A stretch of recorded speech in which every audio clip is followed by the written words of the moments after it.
시간에는 하나됨은 지켜야 될 복입니다라는 제목을 가지고 하나님의 말씀을 함께 나누도록 하겠습니다. 제가 그 짧은 그 어떤 40년, 이제 50년이 조금 안 되는 삶을 살면서 정말 우리 사회가 이렇게 변화된 것을, 저도 급격하게 변화된 것을 느끼는데, 여기에 계신 우리 장로님, 권사님, 집사님들은 얼마나 더 그 격세지감을 느끼실까라고 생각을 합니다.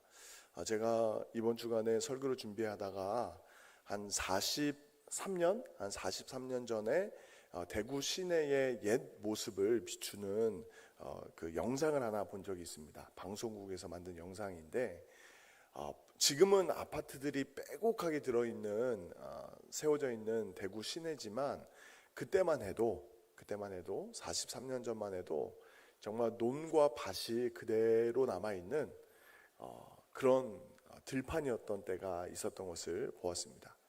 대구 시내가 하물며 그랬었다면 정말 이 송정교회가 있는 이 땅, 예전에는 우리가 금강동에 있었다가 이 송정 삼거리로 나와서 지금 79년째 이 자리를 우리가 지키고 있는데, 정말 옛날 40년 전, 50년 전, 60년 전, 그 70년 전, 80년 전을 생각해 보시면 얼마나 많이 변했습니까? 근데 이 땅만 변화된 것이 아니라 그 중에 가장 많이 급격하게 변화되고 지금도 발전되고 있는 부분이 있다면 이제 소통의 문제입니다. 소통의 문제. 제가 고등학교 다닐 때만 해도 고등학교 때가 아니죠. 저희 아버지가 예전에 그 전화국에서 직장 생활을 하셨거든요. 그래서 이 전화기에 관련된 이 변화를 좀 더 가까이서 아버지가 하시는 업무를 보면서도 제가 느꼈어요. 옛날에 아버지가 월남전 가셨을 때 하신 이야기가, 자기가 이 무선을 이제 주고받는 그 전화를 이제 그 어떤 무전기를 이제 연결해주는 그 통신병 역할로 이 월남전에서 복무를 하셨다는 거예요. 그리고 제가 어렸을 때 그 어렴풋한 그 80년대를 생각해 보면 전화기, 이 다이얼 전화기 기억나십니까? 번호 하나 돌릴 때마다 따라라랑 따라라랑 하면서 신호가 가는 그 전화기. 그리고 중고등학교 때 돼서야 이제 이 버튼식 전화기가 다 보급되고, 그리고 고등학교에서 대학교 들어갈 때쯤에 많이 활성화된 게 삐삐, 허리에 하나씩 사람들이 차고 다니고, 30년 전의 모습이죠. 그리고 이제 불과 한 20년 전부터 손에 다들 하나씩 핸드폰을 들고 다니기 시작하다가, 요즘에는 우리 전우사님 보면 이제 식사 때쯤 되면은 미국에서 아들 며느리가 꼭 전화가 와요. 영상으로 이렇게 또 안부 인사를 나누고 이렇게 인사를 합니다. 불과 30년 전만 해도, 40년 전만 해도 편지가 소중한 소통의 수단이었고, 또 전화기가 우리 손에 자유롭게 들린 지는 20년밖에 안 됐고, 지금은 많은 영상통화가 있는데, 정직하게 우리를 돌아보면 가족 간에 또는 친구 간에, 성도 간의 교제가 더 깊어졌는가, 이 질문을 해본다면 곰곰이 생각하게 됩니다. 예전엔 말하지 않아도 때로는 서로의 안부를 너무 간절히 보고 싶고 듣고 싶고 궁금해서 정말 1년에 한두 번 주고받는 그 편지만으로도 더 깊은 정과 사랑을 나누었는데, 지금은 손안에 든 핸드폰으로 버튼만 몇 개 누르면 서로의 얼굴과 얼굴을 맛보면서 소통할 수 있지만, 아무리 기술이 발전하고 소통의 방법이 신속해졌다고 해도, 정확해졌다고 해도 우리의 마음이 더 깊어졌는가라는 그 질문에는 우리가 쉽게 대답을 하지 못합니다. 서론이 조금 길었는데요, 교회의 모습을 좀 더 집중해 보았으면 좋겠습니다. 정말 예전에 농경사회로 그 새벽부터 밤 늦은 시간까지 하루 종일 땀 흘려 일을 하다가도 누군가 집안에 대소사가 있으면 슬픈 일이나 기쁜 일이 있으면 그 바쁜 농사일 접어두고라도 한 걸음에 달려와서 서로의 눈물을 닦아주고 끌어안아주던 때가 있었습니다. 그런데 지금은 무엇이 그렇게 바쁜지, 집집마다 자동차가 있고 심지어는 자동차가 2대 3대 있는 집도 많은데도 누가 힘들고 어렵다 해도 쉽게 차 방향을 돌리지 못하는 우리의 발걸음을 돌아보게 됩니다. 그런데 아주 오래된 말씀이죠. 2000여 년 전에 사도 바울이, 그것도 복음을 전하다가 감옥에 갇혀있는 그 상태에서 교회를 향해서 편지를 씁니다. 그 편지의 주된 내용은 무엇이냐면, 하나님께서 우리를 교회로 부르셨는데 우리가 교회의 하나됨을 지키는 것은 하나님이 주신 놀라운 복이다 라고 우리에게 말씀을 들려주고 있습니다. 근데 이 말씀이 너무나 소중한 이유는 무엇이냐면, 2000년 교회 역사, 아니 200년도 채 안 된 한국교회 역사만 보아도, 한국교회 역사까지 갈 필요 있나요? 80년이 채 안 된 79년의 송적교회 역사만 보아도 얼마나 갈등과 분열이, 크고 작은 갈등과 분열이 많았습니까? 역설적으로 뒤집어서 보면 하나님께서 우리에게 주신 하나됨의 복이 너무나 큰 복이기 때문에 오히려 더 쉽게 깨지거나 상하기 쉬웠다라고 생각하시면 좋겠습니다. 과연 이것이 하나님께서 주신 복인가? 이렇게 지키기 어려운 하나됨이, 우리의 마음을 하나로 모으는 것이 이렇게 힘든 일인데 이게 과연 복인가 싶지만, 하나님의 말씀을 우리가 정직하게 함께 읽어가고 그 말씀 가운데 우리에게 역사하시는 성령님께 민감하면 민감할수록 우리가 고백할 수밖에 없는 것은, 저를 한번 따라 보시겠습니까? 하나됨은 하나님 나라의 큰 복입니다. 할렐루야. 그 이유를 오늘 본문은 4절에서 6절에 이렇게 명확하게 말씀합니다. 4절에서 6절 제가 한번 읽어보겠습니다. 몸이 하나요 성령도 한 분이시니 이와 같이 너희가 부르심의 한 소망 안에서 부르심을 받았느니라. 주도 한 분이시요 믿음도 하나요 세례도 하나요 하나님도 한 분이시니 곧 만유의 아버지시니라. 만유 위에 계시고 만유를 통일하시고 만유 가운데 계시도다. 아멘. 우리가 하나다라고 이야기하는 것은 먼저 몸이 하나다라고 이야기합니다. 우리는 누굽니까? 예수 그리스도 안에서 한 몸으로 부르심을 받은 교회인 줄 믿으시기 바랍니다. 또한 이 안에서, 성령 안에서 우리가 하나가 되었어요. 근데 이 성령 안에서 하나 됐다는 것을 사도 바울은 조금 더 구체적으로 이야기하는데, 너희가 부르심의 한 소망 안에서 부르심을 받았느니라 라고 말씀합니다. 우리가 구원의 여정, 그 구원의 서정이라고 하죠. 구원의 어떤 논리적인 그 단계를 설명하는 신학적인 개념이 있는데, 그 구원의 과정에서 정말 성령께서 우리 가운데 역사하시는 첫 번째 사역이 소명입니다. 소명. 우리를 부르신다고요. 우리가 스스로 선택해서 주의 몸된 교회에 나와서 정착한 것 같지만, 하나님의 말씀의 진리 안에서 우리가 깨닫게 되는 것은 무엇이냐면, 하나님이 우리를 주의 백성으로, 주의 자녀로 부르셨기 때문에 우리가 이 자리에 나온 줄 믿으시기 바랍니다. 그뿐입니까? 그 주의 성령께서 우리로 한 분이신, 우리의 유일한 구원자 되신 예수 그리스도를 믿게 하신 줄 믿으시기 바랍니다. 죄와 허물로 죽었던 우리를 살리시고, 주의 성령께서 살리시고, 우리의 구원자 되신 예수 그리스도를 믿음으로 받아들이게 하신 줄 믿으시기 바랍니다. 그리고 그 모든 것을 계획하고 이루신 하나님, 성삼위 하나님은 한 분이셔서 그분은 만유 위에 계시고 만유 가운데 계시고 만유를 통일하시는 살아계신 하나님이신 줄 믿습니다. 그런데 그 하나님을 우리가 어떻게 믿고 있습니까? 참 신기합니다.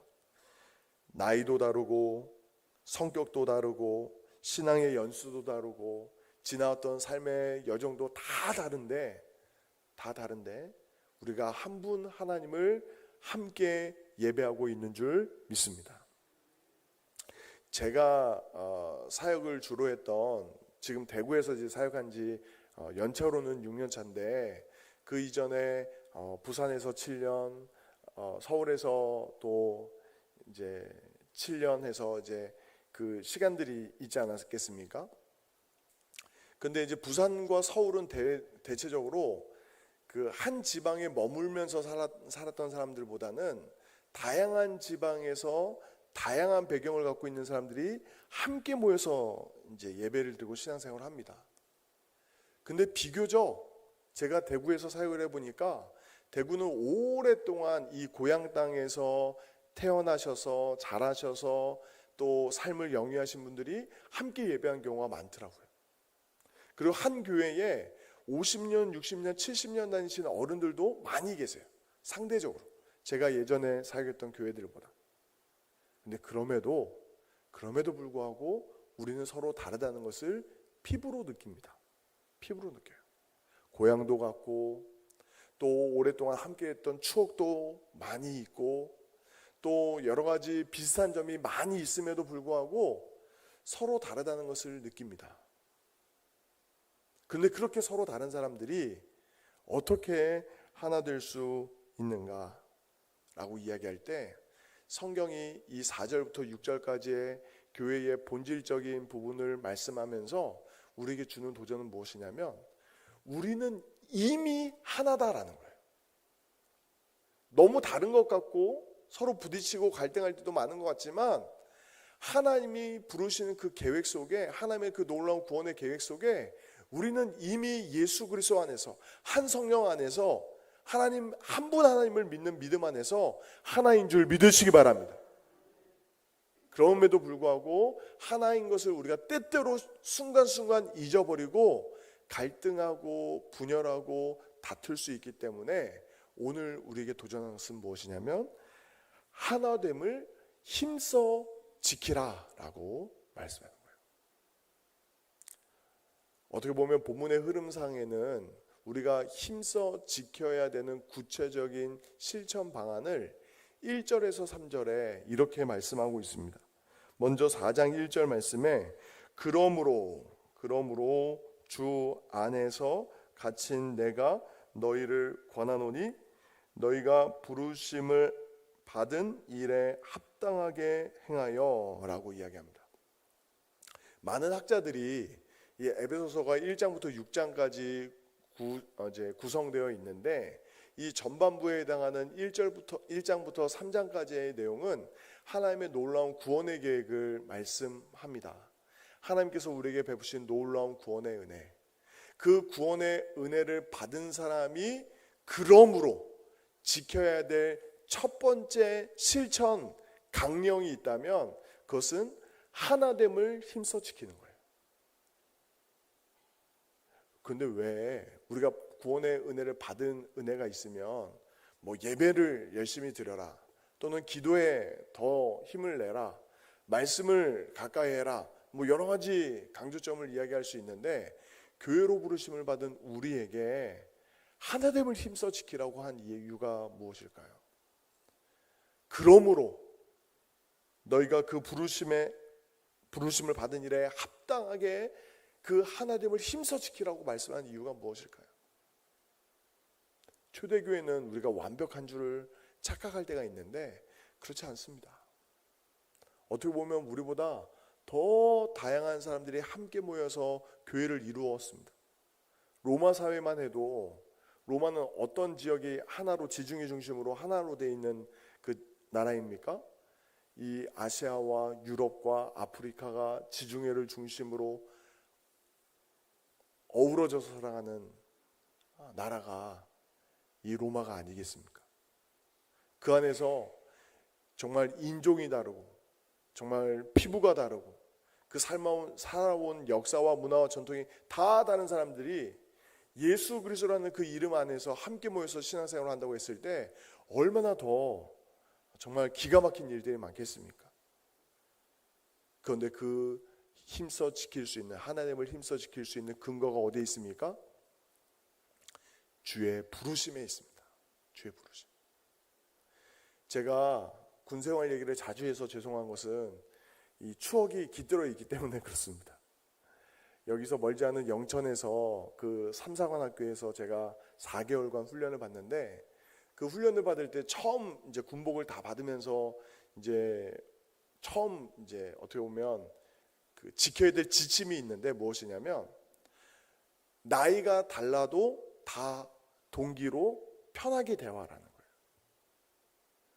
아니 20년이 넘는 세월 동안 나이 1살 차이, 한 몇 개월 차이만 나도 형 동생을 하면서 장유유서 사회에서 살았던 이 청년들이 군복을 다 입혀놓으면 그 부르심에 합당하게 행하기 위해서 동기는 동기라는 거예요.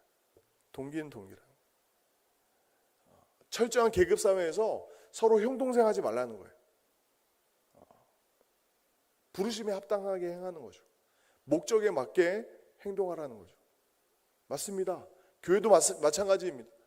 우리가 서로 간에 어떤 취향과 또 경험과 서로 간의 기준이 다 다른 사람들이 모여 있지만, 우리가 하나님 나라와 그 영광을 위해서 부르심을 받은 공동체로서 그 부르심에 합당하게 행해야 될 줄 믿습니다.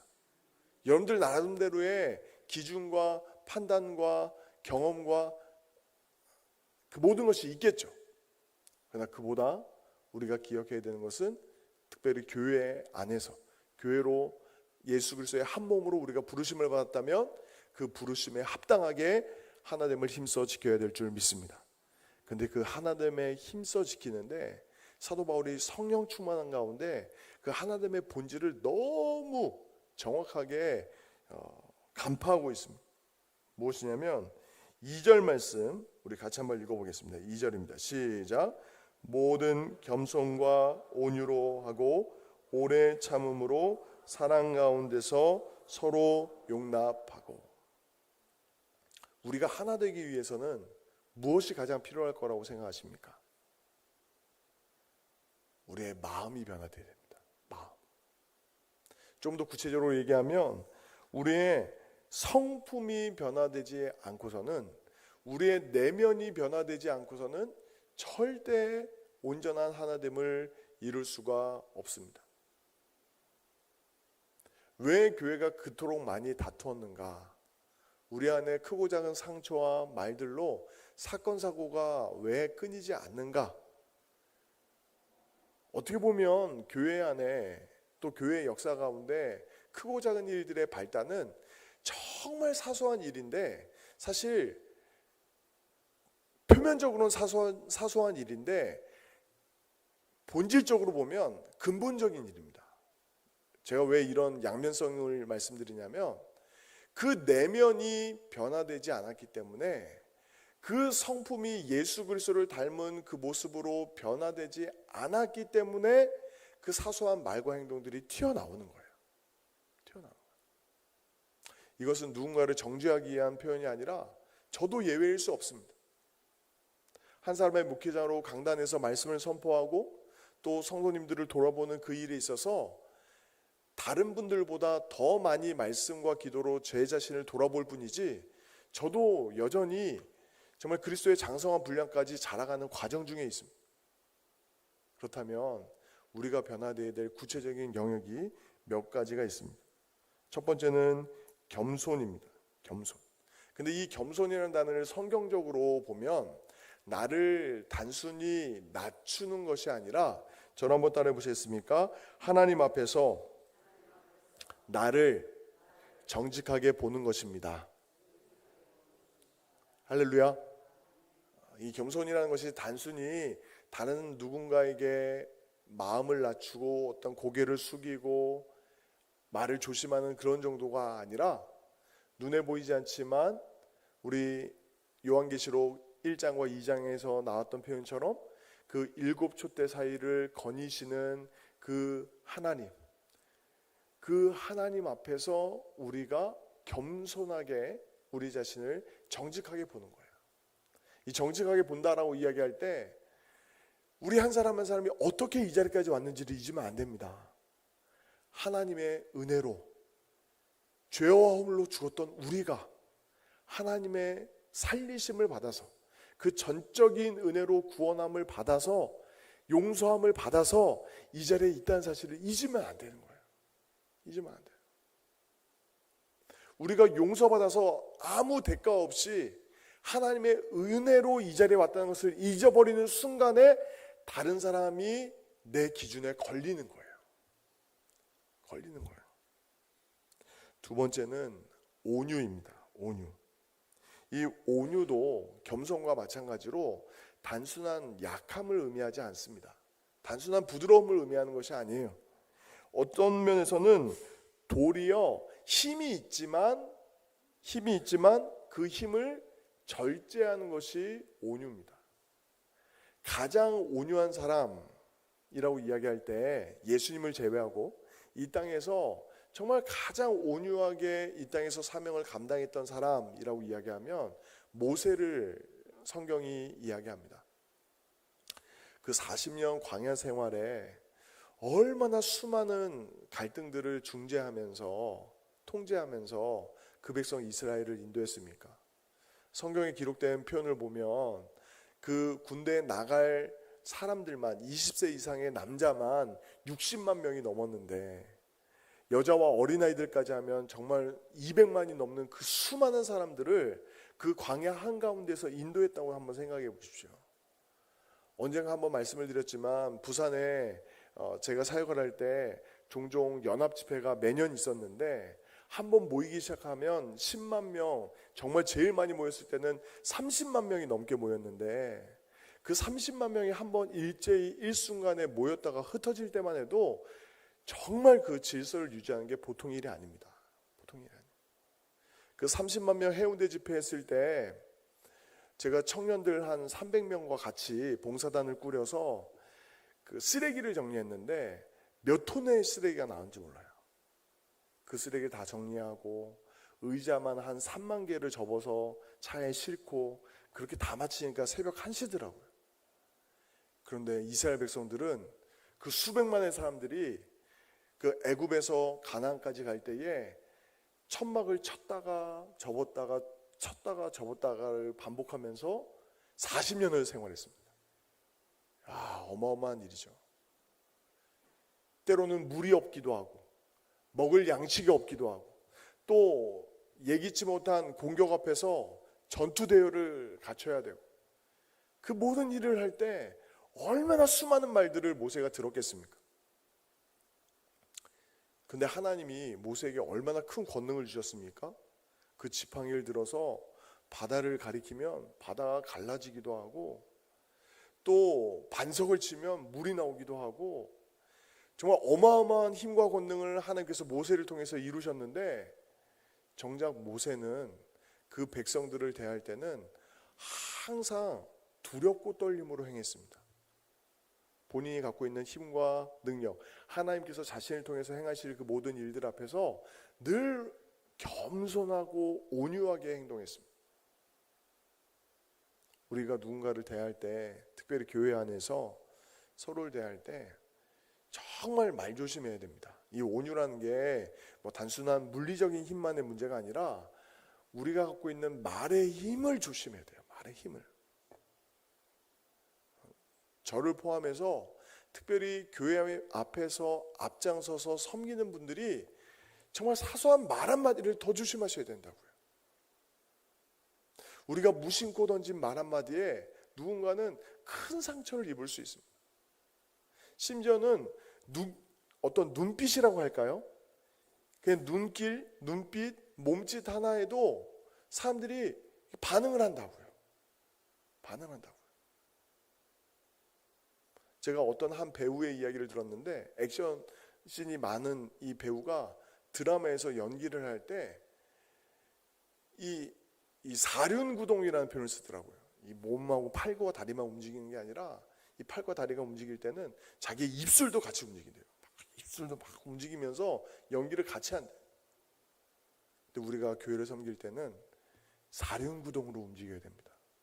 우리의 눈, 우리의 호흡, 우리의 말 한마디, 우리의 손끝, 발끝 하나까지도 정말 온유함이 흘러넘칠 수 있는 하나님의 뜻이 우리의 모든 전입격과 모든 옷 매무새와 정말 우리 몸에서 나는 사소한 냄새까지도 정말 주의 영광을 위해서 온전히 쓰여지기를 예수님의 이름으로 축원드립니다. 그리고 세 번째는 오래 참음입니다. 오래 참음. 너무나 잘 아시는 이야기지만 교회는 용서받은 죄인들이 모여있는 공동체입니다. 어느 누구 하나 내가 완벽하다, 나는 온전하다, 나는 조금도 흠도 점도 없다고 이야기할 수 있는 사람은 아무도 없습니다. 비교적 교회에서 많은 부분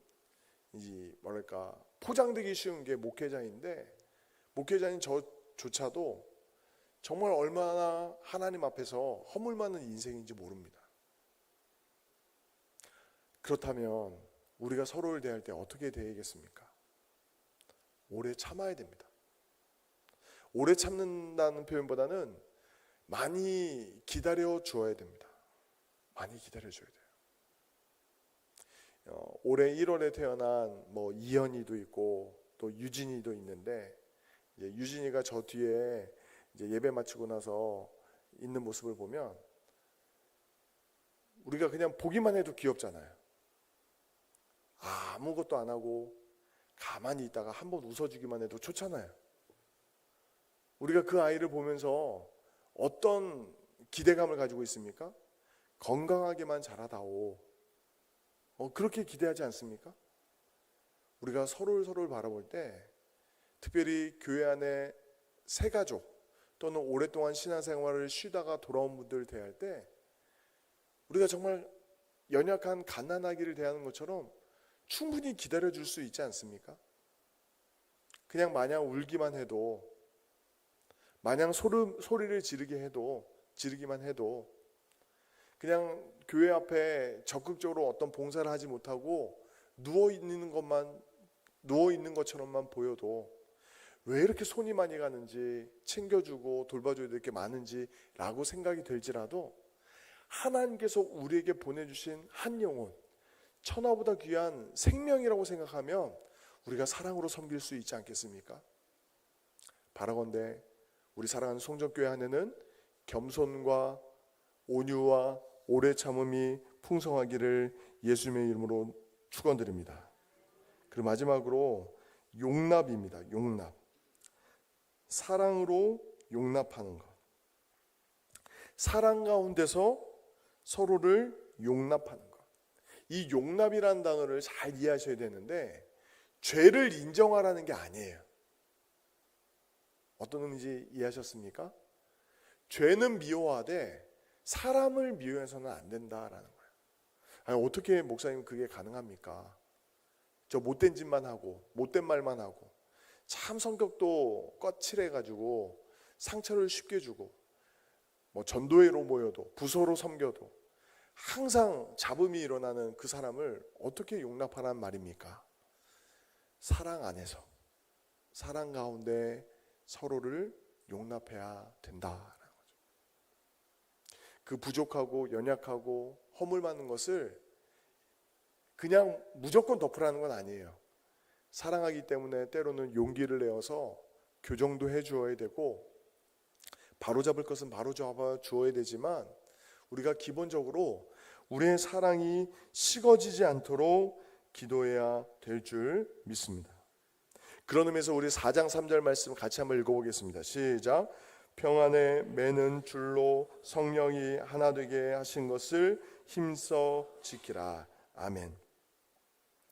그런데 이 사도 바울이 의도적으로 이 부르심에 합당하게 행한다라고 했을 때 4장 1절에 이 부르심의 주체가, 주도적인 사역의 주체가 성령 하나님이었다면, 이 하나 되게 하시는 것에 교회의 하나됨을 이루도록 강권적으로 역사하신 분도 성령 하나님이십니다. 근데 언뜻 보면 모든 겸손과 온유와 오래 참음과 이 용납의 문제가 개인의 인격과 어떤 수양의 문제인 것처럼 우리의 책임의 영역인 것을 강조하는 것 같은데, 성령 충만이라는 것은 100% 성령의 은혜와 100% 우리의 인격적 의지와 순종을 다 함께 담고 있는 겁니다. 그런데 우리가 아무리 100%, 110%, 120%의 노력을 하더라도 전적인 성령의 은혜가 아니고서는 우리가 온전한 겸손과 온유와 오래 참음과 용납을 실천할 수가 없습니다. 없어요. 제가 우리 담당 이제 부서 사역들 이제 금요일부터 여름 성경학교가 시작되고, 또 다음 주에 이제 비전 트립과 또 중등부 수련회와 청년부 수련회가 진행되는데, 항상 은혜 받는 일에 가장 큰 걸림돌이 어디라고 생각하십니까? 성령께서 우리 가운데 역사하실 때에 가장 큰 장애물이 어디에 있다고 생각하십니까? 현대 교회가 놓쳐버린 우선순위가 무엇이냐면, 사람들은 오해를 해요. 좋은 시설과 주차장이 구비되어야 교회가 더 뜨겁고 하나 될 거라고 생각합니다. 그런데 그렇지 않아요. 그렇지 않아요. 정말 부흥하는 교회의 특징은 정말 부족하고 열악해도 그 안에 성령 안에서 서로 하나됨을 힘써 지키는 뜨거운 사랑이 있으면 하나님의 은혜로 충만한 줄 믿으시기 바랍니다. 여름 성경학교와 수련회와 비전 TV를 위해서 기도할 때도 교육자와 선생님, 또 교육자와 선생님과 학생, 학부모 이 모두가 성령 안에서 온전히 하나 될 수 있도록 기도하시길 바랍니다. 여러분들도 다 경험해 보셨겠지만 아이들끼리 딱 싸움 나잖아요. 이건 뭐 저녁 집회고 모든 프로그램이고 다 이렇게 산산조각 나기 쉬워요. 제가 단기 선교를 10번 이상 이제 다녀봤는데 항상 제일 기도를 많이 해야 되는 게 뭐냐면 성령의 충만함인데, 그 성령의 충만함을 흔드는 가장 큰 요소가 멤버 간의 갈등이에요. 기도하셔야 됩니다. 또 교회를 위해서 기도하실 때 당회가 온전히 하나 될 수 있도록 기도하셔야 됩니다. 당회가 하나 될 수 있도록. 당회원들 한 분 한 분이 성령 안에서 모든 겸손과 온유와 오래 참음과 용납으로 성령이 하나 되게 하신 것을 힘써 지키는 아름다운 송정교회 당회가 될 수 있도록 기도해 주시기 바랍니다. 이미 참 아름다운 당회의 모습을 동역을 우리가 하고 있는데 더 아름다울 수 있도록, 더 풍성할 수 있도록, 더 뜨겁게 사랑할 수 있도록 기도해 주시기 바랍니다. 말씀을 정리하겠습니다. 요한복음 17장 21절에서 예수님은 이렇게 기도하셨습니다. 우리 같이 한번 기도하겠습니다. 같이 기도 한번 같이 한번 읽어보겠습니다. 시작. 아버지여, 아버지께서 내 안에, 내가 아버지 안에 있는 것 같이 그들도 다 하나가 되어 우리 안에 있게 하사 세상으로 아버지께서 나를 보내신 것을 믿게 하옵소서. 아멘. 우리가 진정으로 예수님의 기도처럼 정말 하나님을 믿는 그 믿음 안에서 한 몸 된 교회로 성령 안에서 하나 된 것을, 하나 되게 하신 것을 그 부르심에 합당하게 힘써 지키면 사람들도 압니다. 아, 하나님이 지금 우리 가운데 계시는구나. 요한일서의 표현을 빌리자면 우리가 서로 사랑하면 하나님이 우리 안에 계실 것을 우리가 보고 느낀다라고 이야기했습니다. 바라건대 사랑하는 송정교회가 성령 안에서 온전히 하나됨을 힘써 지킴으로 하나님의 살아계심과 역사하심을 풍성하게 드러내는 영광의 공동체, 사랑의 공동체가 되기를 예수님의 이름으로